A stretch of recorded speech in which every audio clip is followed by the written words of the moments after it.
Public policy discussions of the good life today tend to focus far more on metrics like economic growth and average annual consumption than at any values like happiness or the common good or even liberty. The good life is a life lived generously in the service of others. That's how I see it. As your desire is, so is your will. As your will is, so is your deed. As your deed is, so is your destiny. A primary characteristic of Catherine's approach to service was her reverence for each person. That rhythmic call reminds us how Catherine Macaulay experienced what we are calling the good life.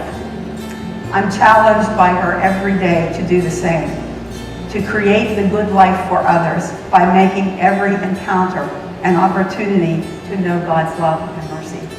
Well, all of those kinds of issues, which change from day to day, month to month, year to year, they all lead back to these same profound questions. How should we live? How should we be with one another? How should we regard one another? Any definition of the good life must be positive. So I think that the vision of the good life that I've been trying to advance here, a life of excellence, of serenity, of service, and of freedom, is best summarized by the great 20th century poet Franklin Hara, who said, "Grace to be born and to live as variously as possible."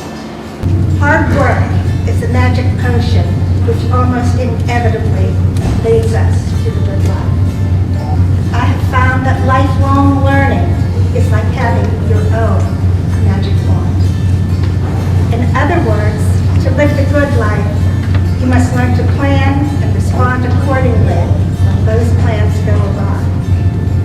In closing, it's my wish that the good life will endow you with inner peace, good health, prosperity, and happiness. Isn't it possible that the moral life, the good life, happiness, as the President has invited us to reflect upon, is just as much about what we really want as what we ought to want? Isn't it possible that the moral life is not so much about duty, but about desire, real desire, the deepest desire, the part of desire that animates our lives? The moral life is about understanding that the place where you already are has everything it needs. The moral life is about accepting that you've already got it. In so many ways, it's a complete reversal of all the things the world tells us. You don't earn anything of lasting value. You've already got it.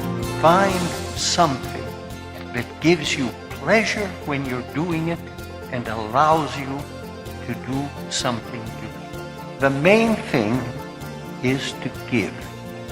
What you must give is that which you find scarce, that which you don't have much of, that which you would rather keep to yourself, that to the service of others, and then this happy life will remain happy, but will also be good.